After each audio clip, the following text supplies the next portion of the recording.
Sir இந்த சட்டமன்றத்தில் sir நிறைய விஷயங்கள் பேசுவதற்காக இருக்கிறது. அவங்க வந்து வேறு தான் கூட பேசியிருக்கலாம்.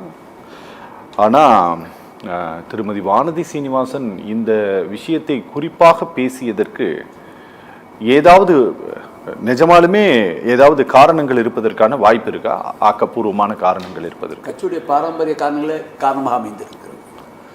புதுசாக ஒன்று சொல்லுங்கள். ஏன்னா எங்களுக்கு ரொம்ப ஆச்சரியமாக இருந்தது. ஏன்னா செஷன் வேற வேற நடந்துட்டு இருக்குது. மானிய கோரிக்கை நடந்து கொண்டு இருக்கும்போது காவல்துறை மீதான மானிய கோரிக்கை நேற்று நடந்தது. இன்னைக்கு அரசு ஊழியர்களுக்கான அறிவிப்புகளை தமிழ்நாட்டினுடைய முதலமைச்சர் இன்னைக்கு சொல்லிட்டு இருக்கும்போது ரொம்ப அவசரமாக இதை அவர் பேசியது போல எங்களுக்கு தெரிகிறது.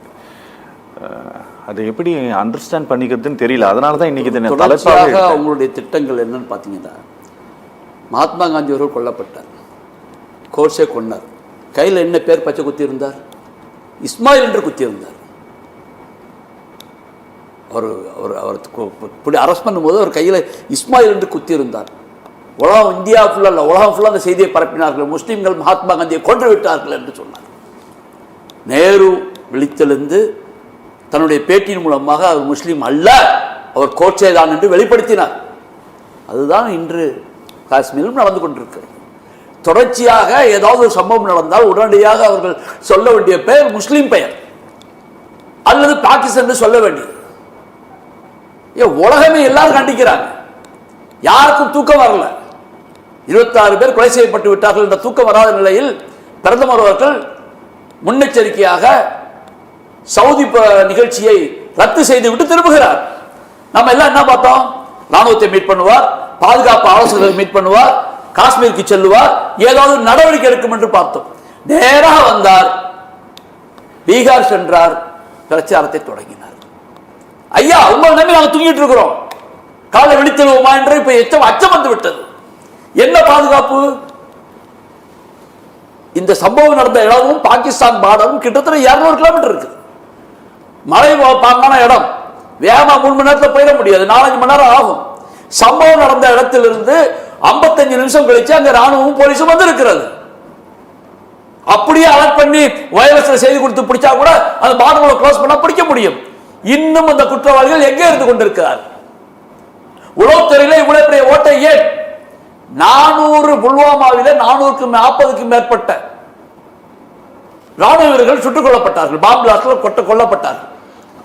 ஸ்கார்பியோ வண்டி நிறைய, ஜீப் நிறைய அணு ஆயுதங்களை வச்சிருந்தாங்க. அவங்க சாரி வெடிமருந்தை வைத்திருந்தார்கள் என்று. அவ்வளவு அளவுக்கு ஆயுதங்கள் எப்படி உள்ள வந்தன? இன்னை வரைக்கும் புல்வாமா குற்றவாளி யார் என்று இந்த அரசு தெரிவித்ததா? அப்போதும் என்ஐஏ வழக்கு தொடர்ந்தது. அந்த வழக்கில் இருக்கிறது. சர்ஜிக்கல் ஸ்ட்ரைக் என்று பாகிஸ்தான் எல்லை தாண்டி போய் குண்டை போட்டு அங்க வேலையை முடிச்சுட்டோம்னாங்க. பாகிஸ்தான் ஒண்ணுமே நடக்கல, அவன் அறிவிச்சுட்டான். இல்ல, அங்க நடந்தது போல இங்க நடந்துடக்கூடாதுன்னு அச்சம் தெரிவிக்கிறாங்களே. என்ன நடந்துடக்கூடாது?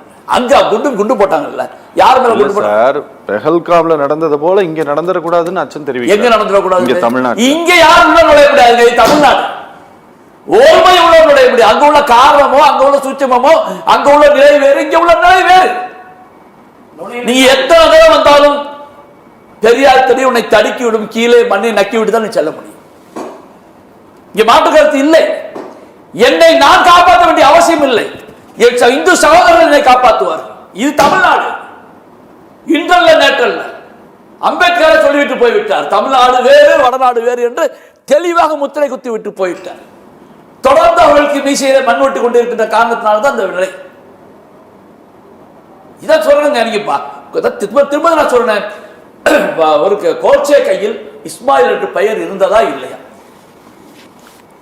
அந்த ஆர்எஸ்எஸ் இயக்கம் 2 முறை இது காரணத்தால் தடை செய்யப்பட்டதா இல்லையா? அதுவும் மதவாதம் தானே, அதுவும் மதவாதம் தானே. பெரும்பான்மை மதத்துக்கான இந்துக்களுக்கு எந்தவித மதவாதம் கிடையாது. இந்துத்துவா பேசுகின்ற சங்கிகளின் மதவாதம் அது.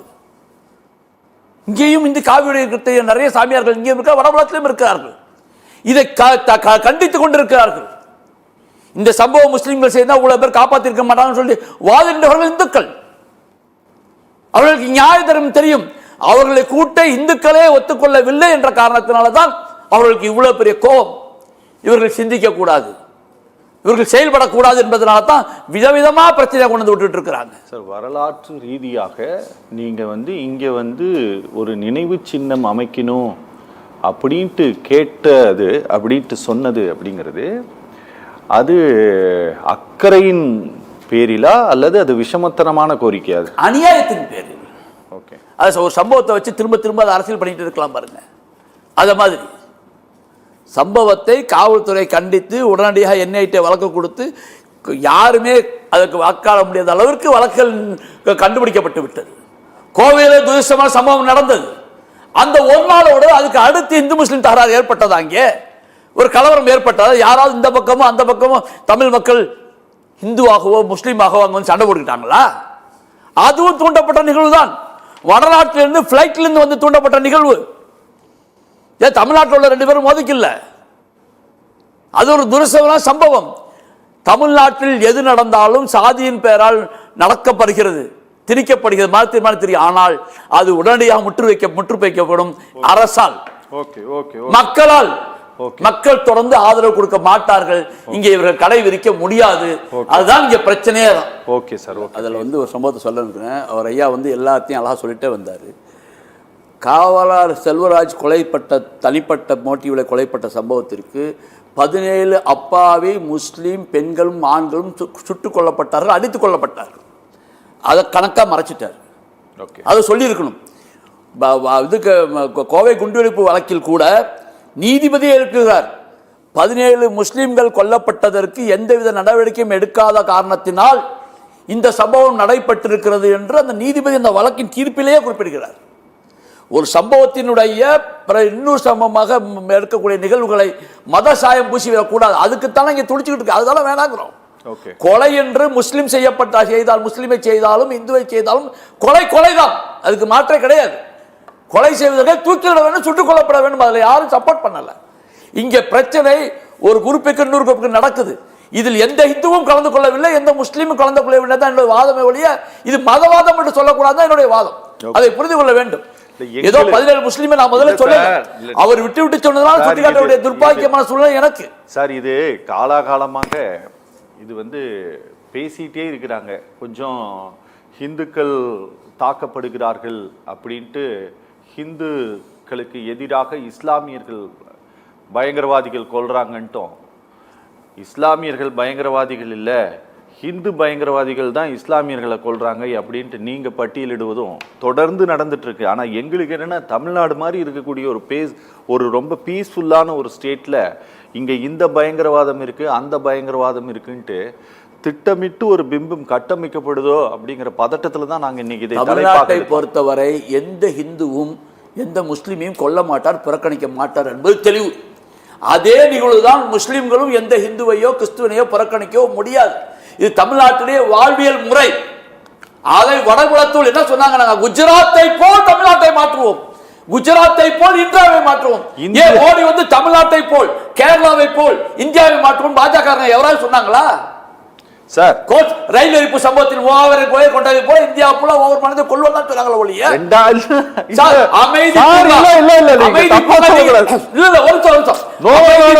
நீங்க அப்படி தப்பா உலகமே இல்ல நீங்க அப்படி பேசி இல்ல இல்ல சார். 2014 குஜராத் ஒரு வளர்ச்சி மிகுந்த மாநிலமாக இல்ல இல்ல சார், அதிபர் வரும்போது துணி கட்டாங்களா? அங்க உள்ள அந்த ஏழை மக்களுடைய வாழ்வை பார்க்க கூடாது என்று அப்படிதான் சொன்னாங்க. குஜராத் மாடல்ல என்ன பெருமை? ஒரே ஒரு நிமிஷம் சார். அன்னைக்கு நீங்க திராவிட மாடல்ல பெருமை இருக்கு. இல்ல இல்ல குஜராத் மாடல்ல என்ன பெருமை? இல்ல சார், அன்னைக்கு நீங்க யாருமே இதை சொல்லல. இன்னைக்கு நீங்க இதை சொல்வதற்கு நான் அனுமதி. அன்னைக்கே நான் சொன்னேன். அன்னைக்கே 2014 இது குறித்து நான் வெளிப்படையாக அறிக்கை விட்டிருக்கிறேன். நல்லது, நன்றி சார். நீங்க சொல்லுங்க. நீங்க எப்படி சொல்லணும்? தமிழ்நாட்டை போல் ஒற்றுமையிலும் கேரளாவை போல் படிப்பறிவிலும் நான் இந்தியாவை மாற்றணும்னு சொல்லி தான் ஏத்துக்குவோம். சரி, அமைதியா. போலீஸுக்கு வேலை இல்லாத, ராணுவத்துக்கு வேலை இல்லாத ஒரு அற்புதமான மாநிலங்கள் வை. தென் மாநிலங்களே அப்படித்தான். நீங்க பூதிங்க பெங்களூர்ல நாசமா போய் நிக்கி. அப்படி எல்லாம் இல்ல. பார்டர் ஸ்டேட்ல எல்லா இடத்திலும் ஒரு நிமிஷம் சார், இன்னும் ஒரு 4 வருஷம் செத்து போன ஒருத்தர் பணத்தை தூக்கணும், என்ன தொண்டை மண்ணு கூட இருக்காது. சார் அமைதியா இருக்கு சார். நான் முடிக்கிறேன் நிகழ்ச்சியை. அன்பு சகோதரர் மணிகண்டன் ஒரு வார்த்தையை சொன்னாரு. 2014 2014 ராஜீவ்காந்தி கொலை வழக்கில் கொலையில் குற்றம் சுமத்தப்பட்ட தீர்ப்பு வழங்கப்பட்டவர்களை வெளியிட்டது அரசு அப்படின்னு சொன்னார். இந்த வழக்கை நல்லா படித்து பார்க்க சொல்லுங்க. அவர் நல்லா படித்தவர், அன்புள்ளவர், வக்கீல். அந்த வழக்கில் அவர் மீது காமர்த்தப்பட்ட சுற்றம் என்ன? பிளேடு வாங்கி கொடுத்தாரு, பேட்டரி வாங்கி கொடுத்தாரு, 18 வயசுல. ஆனால் மல்லிகை இல்லமும் இன்னும் மூடப்படவில்லை. நீதிமன்றத்தில் உத்தரவு பெற்று சந்திரசுவாமியையும் சுப்பிரமணிய சுவாமியை விசாரிக்க வேண்டும் என்ற நிலையும் இன்னும் முடிக்கப்படவில்லை. இன்னும் அந்த தீர்ப்பிலே ராஜீவ்காந்தியை யார் கொலை செய்தார்கள் என்ற தீர்ப்பு வரவில்லை. உதவி செய்தார்கள் போட்ட நிலையில தான் அந்த வழக்கு மன்னிப்பு கூட்டானது.